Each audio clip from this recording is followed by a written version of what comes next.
الحمد لله الذي أمرنا بالاتحاد والوفاق ونهانا عن الشقاق والنفاق ونستغفره ونتوب إليه من سوء الأفعال والأخلاق ونشهد أن لا إله إلا الله وحده لا شريك له المحسن الرحيم الخلاق ونشهد أن محمدا عبده ورسوله المبعوث متمما بمكارم الأخلاق اللهم صل وسلم على سيدنا محمد أفضل الخلق على الإطلاق وعلى آله وأصحابه الفائزين بنصر الأمة في الآفاق صلاة وسلاما دائمين متلازمين إلى يوم التلاق أما بعد فيا عباد الله اتقوا الله حق تقاته ولا تموتن إلا وأنتم مسلمون ولتكن منكم أمة يدعون إلى الخير ويأمرون بالمعروف وينهون عن المنكر وأولئك هم المفلحون. Hadirin yang dimuliakan Allah SWT, semua orang di dunia ini ingin kesuksesan, kemuliaan dan kejayaan siapa saja. Tetapi manusia dalam usaha mencapai tujuannya, dalam usaha mencapai kesuksesan dan kejayaan, ada dua golongan manusia.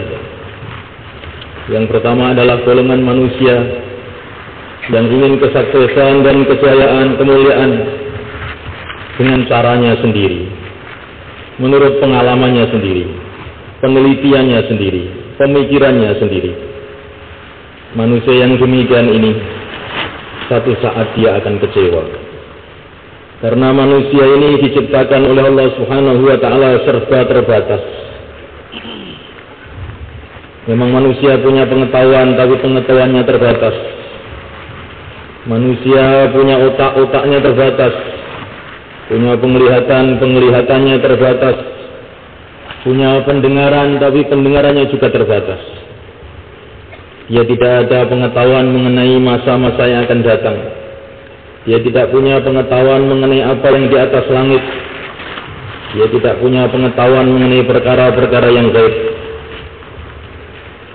Manusia serba terbatas, sedangkan manusia ini diciptakan oleh Allah SWT untuk kehidupan yang tidak terbatas, kehidupan yang kekal abadi, yang selama-lamanya. Dia akan menghadapi masalah-masalah yang panjang di dunia ini, dan akan menghadapi masalah-masalah yang lebih panjang setelah dunia ini. Maka manusia yang mengandalkan otaknya, pasti satu saat dia akan kecewa. Walaupun awal-awalnya dia seperti akan sukses, walaupun awal-awalnya dia seperti akan bahagia, tapi pasti dia akan kecewa pada satu saat. Hadirin yang dimuliakan Allah SWT, golongan yang kedua adalah golongan yang ingin kesuksesan dan kebahagiaan, kemuliaan dan keselamatan dengan cara yang ditunjukkan oleh pencipta kesuksesan, pencipta kebahagiaan, pencipta alam semesta yang tahu segalanya, yaitu Allah Subhanahu wa Ta'ala. Orang-orang yang demikian ialah orang-orang yang akan sukses dengan sebenar-benarnya. Dia tidak akan kecewa selama-lamanya. Hadirin yang dimuliakan Allah SWT, maka Allah telah mengutus para nabi, para rasul alaihi wassalam untuk memberitahu kepada manusia jalan kesuksesan, jalan kemuliaan dan jalan kebahagiaan. Dan ternyata jalan kesuksesan dan kebahagiaan itu tidaklah sulit, mudah, sangat-sangat mudah. Semua orang bisa mendapatkannya dengan mudah. Baginda Nabi telah menyatakan dalam setiap majlis-majlisnya, Ayyuhan nas qulu la ilaha illallah tuflihu. Hai manusia, katakanlah la ilaha illallah, kamu akan sukses. Hambakan diri kamu kepada Allah, mengabdilah kamu total kepada Allah SWT, maka kamu semua akan sukses. Kesuksesan manusia, kebahagiaan manusia, kekuatan manusia, kemuliaan manusia, sejauh mana dia taat kepada Allah SWT, mengabdi total kepada Allah Subhanahu wa Ta'ala. Apa saja yang dikerjakan karena ikut perintah Allah SWT, maka akan mendatangkan hasil-hasil yang luar biasa, yang tidak diduga-duga oleh otak manusia. Hadirin yang dimuliakan Allah Ta'ala, bagaimana sebuah tongkat yang kering daripada Nabi Musa alaihissalam ketika digunakan untuk taat kepada Allah SWT, maka kayu yang kering ini telah mendatangkan keberkahan-keberkahan yang tidak ada habis-habisnya. Ketika Allah berfirman kepada Nabi Musa, "Anidrib bi'asakal bahr," pukulkanlah tongkatmu ke lautan, maka lautan sekaligus menjadi kering. Ketika Allah memerintahkan kepada Nabi Musa, waktu kaumnya dalam keadaan kehausan, pukulkanlah tongkatmu ke batu, maka batu jadi mengeluarkan air. Ketika Nabi Musa menghadapi tukang-tukang sihir, Allah berfirman, "Wa alqi 'asak," lemparkanlah tongkatmu, maka tongkat tadi telah jadi asbab hidayat, sehingga tukang-tukang sihir pun telah masuk Islam. Nah, muliakan Allah SWT, apa rahasianya keberkahan daripada tongkat ini? Kata para ulama, karena tongkat telah digunakan untuk taat kepada Allah SWT semata-mata. Hadirin yang dimuliakan Allah SWT, begitu juga pimpinan kita, junjungan kita, Nabi Agung Muhammad sallallahu alaihi wasallam. Allah telah berfirman mengenainya, "Wa ma yantiqu 'anil hawa in huwa illa wahyu yuha." Semua perkataannya adalah karena perintah Allah Subhanahu wa taala. Maka perkataan-perkataan beliau ini dipenuhi dengan keberkahan, sehingga merubah hati manusia, sehingga orang-orang yang kafir, orang-orang yang keras, orang-orang yang jahat telah berubah menjadi wali-wali Allah Subhanahu wa taala sebab berkah perkataan-perkataan baginda Muhammad alaihi salatu wassalam. Perkataan beliau begitu berkah, sehingga keberkahannya tadi telah mengesan bukan hanya kepada manusia, sampai kepada binatang-binatang, sampai kepada batu-batu dan kayu-kayu, berkesan dengan kata-kata baginda Nabi alaihi salatu wassalam. Satu hari baginda Nabi, seperti yang diriwayatkan oleh Imam Baihaqi, dalam satu perjalanan beliau mengajak seorang untuk masuk Islam. Maka orang tadi mengatakan, "Apa buktinya?" Maka baginda Nabi mengatakan, "Hai pohon," beliau memanggil pohon yang ada di pinggir jalan, di pinggir lembah, "marilah ke sini." Maka pohon pun taat kepada baginda Nabi alaihi salatu wasallam, sehingga pohon tadi pun datang dan mengucapkan 2 kalimat syahadat di depan baginda Nabi alaihi salatu wasallam. Ini rahasianya apa? Kata para ulama, karena baginda Nabi tidaklah berbuat, tidaklah bertutur kata, tidaklah mengucapkan apa saja kecuali karena perintah Allah Subhanahu wa taala, sehingga perintah Nabi alaihi salatu wasallam ini sampai berkesan kepada benda-benda mati. Dimulaikan hadirin yang dimuliakan Allah Subhanahu wa taala, Nabiullah Ibrahim alaihi salatu wasallam, sebagaimana yang diriwayatkan dalam hadis yang sahih, diperintah oleh Allah Subhanahu wa taala untuk membangun satu masjid. Maka dibangunlah masjid itu di tengah-tengah padang pasir yang kering kerontang bersama putranya Ismail alaihi salatu wasallam. Ini pembangunan masjid bukan seperti pembangunan-pembangunan yang lain, karena rencana-rencana manusia, karena pikiran-pikiran manusia, tapi pembangunan ini semata-mata karena perintah Allah Subhanahu wa taala. Wa idh yarfa'u Ibrahimul qawa'ida minal baiti wa Ismail Rabbana taqabbal minna. Ketika Ibrahim alaihi salatu wassalam dan Ismail sedang membangun Ka'bah, keduanya berdoa, "Ya Allah, terimalah ini dari kami." Ketika pembangunan ini dikerjakan semata-mata karena Allah dan semata-mata mencari ridha Allah dan karena perintah Allah, maka bangunan yang sangat sederhana ini barokahnya tidak ada habis-habisnya. Sebagaimana yang diceritakan dalam Al-Quran, "Inna awwala baiti wudi'a lin-nas lalladzi bi Bakkah mubarakan wa hudan lil alamin."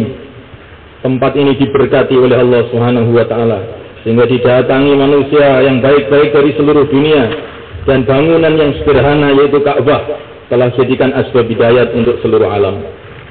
Maka hadirin yang dimuliakan Allah SWT, dalam hari Jumat yang mulia ini, kita ini ingin memperbaharui niat kita, bahwa dan ingin memperbaharui keyakinan kita, meluruskan iman dan yakin kita, bahwa tidak ada kesuksesan, tidak ada kebahagiaan, tidak ada kemuliaan melebihi taat kepada Allah SWT.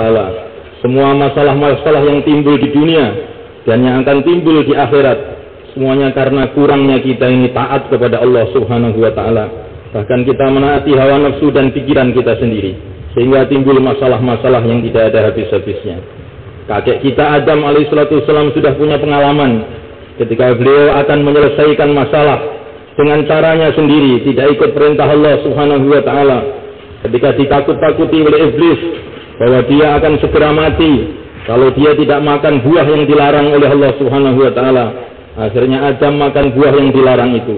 Bukan selesai masalah, tetapi masalah tambah berkepanjangan untuk beliau sendiri dan anak cucunya. Masalah-masalah terus akibat daripada ingin menyelesaikan masalah dengan maksiat kepada Allah subhanahu wa ta'ala. Walaupun Adam pada waktu itu tidaklah sengaja, beliau hanyalah sekedar karena lupa dan ditipu oleh iblis saja. Ini pelajaran bagi kita subhanahu wa ta'ala. Jangan terlintas dalam hati kita dengan kita meninggalkan perintah Allah, dengan kita meninggalkan agama, kita akan bahagia, akan sukses. Itu adalah tipuan lama yang telah dibikin oleh iblis untuk kakek kita Adam alaihissalam. Diceritakan dalam Al-Quran supaya anak cucunya tidak mengulang lagi ingin menyelesaikan masalah dengan maksiat kepada Allah subhanahu wa ta'ala. Namun Allah subhanahu wa ta'ala, orang yang paling pandai bukanlah orang yang menggunakan pikirannya sendiri, menggunakan otaknya sendiri, tetapi orang yang paling pandai, orang yang menyerahkan dirinya kepada yang Maha tahu segalanya, yaitu Allah subhanahu wa ta'ala.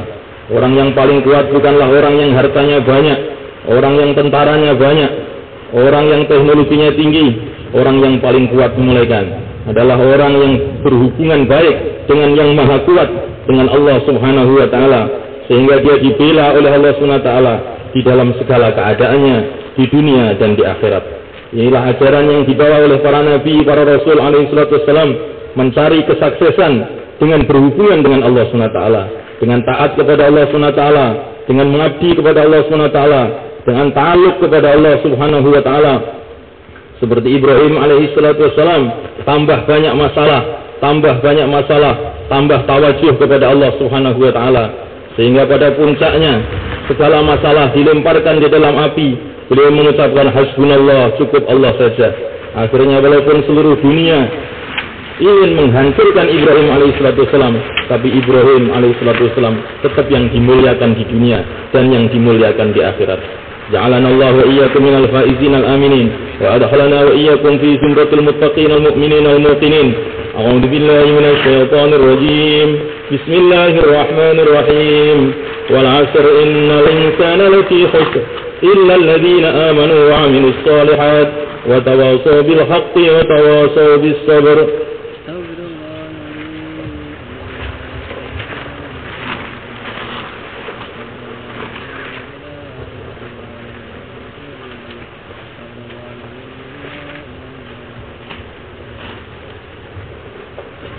إن الحمد لله نستعينه ونستغفره ونؤمن به ونتوكل عليه ونعوذ به من شرور أنفسنا ومن سيئات أعمالنا من يهده الله فلا مضل له ومن يضلل فلا هادي له أشهد أن لا إله إلا الله وحده لا شريك له وأشهد أن سيدنا مولانا محمدا عبده ورسوله اللهم صل وسلم على سيدنا محمد وعلى آله وأصحابه والتابعين لهم بإحسان إلى يوم الدين. أما بعد فيا عباد الله اتقوا الله حق تقاته ولا تموتن إلا وأنتم مسلمون واعلموا أنكم قادمون إلى الله فلتنظر نفس ما قدمت لغد واتقوا الله إن الله خبير بما تعملون.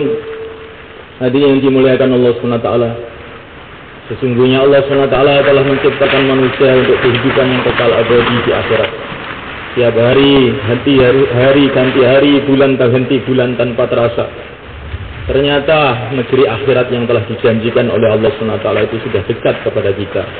Maka hadirin yang dimuliakan Allah SWT, janganlah kita terpesona dengan keadaan dunia ini.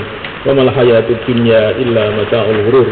Tidaklah kehidupan dunia ini kecuali kehidupan yang menipu belaka. Apapun yang terjadi di dunia ini adalah mesti kita tinggalkan. Maka kemenangan yang sebenarnya, kesuksesan yang sebenarnya adalah kesuksesan yang di akhirat. Faman zuhziha 'anil nari wa udkhilal jannata faqad faz wa mal hayatud dunya illa mata'ul ghurur. Barang siapa dijauhkan daripada neraka kemudian dimasukkan dalam surga, maka sungguh dia telah sukses. tidaklah kehidupan dunia kecuali kehidupan yang menipu belaka. Hadirin yang dimuliakan Allah SWT, innallaha malaikatahu yusalluna 'alan nabi ya ayyuhalladzina amanu sallu 'alaihi wa sallimu taslima. Allahumma salli wa sallim wa barik ala sayyidina Muhammad wa ala ali sayyidina Muhammad wa ala azwaji sayyidina Muhammad wa ala dhurriyyati sayyidina Muhammad wa ala atba'i sayyidina Muhammad wa radallahu an khulafa'il arba'ah Abi Bakr wa Umar wa Uthman wa Ali wa sa'iri ashabi Rasulillah ajma'in warhamna ma'hum bi ahsika wa karamika ya arhamar rahimin. ربنا اغفر لنا ذنوبنا وإسرافنا في أمرنا فثبت أقدامنا وانصرنا على القوم الكافرين. اللهم ارحم أمة سيدنا محمد، اللهم اغفر أمة سيدنا محمد، اللهم ألف بين قلوب أمة سيدنا محمد، اللهم ابعث فيهم سلطانا نصيرا، اللهم اجعلنا من أمة سيدنا محمد، اللهم ألف بين قلوب المسلمين، اللهم وحد صفوفهم، اللهم اجمع كلماتهم على الحق يا أكرم الأكرمين، اللهم ألهمهم الحكمة والإيمان وثبتهم على ملة رسولك محمد صلى الله عليه وسلم، واجعلهم متآلفين متناصرين ميسرين منصورين مغفورين محفوظين على إحياء دينك القويم. حسبنا الله لما أهمنا، حسبنا الله لمن عادانا، حسبنا الله لمن خذلنا، حسبنا الله لمن مكر بنا، حسبنا الله من جميع خلقه، حسبنا الله ونعم الوكيل، نعم المولى ونعم النصير. وصلى الله وسلم وبارك على سيدنا مولانا محمد وعلى آله وأصحابه أجمعين، والحمد لله رب العالمين.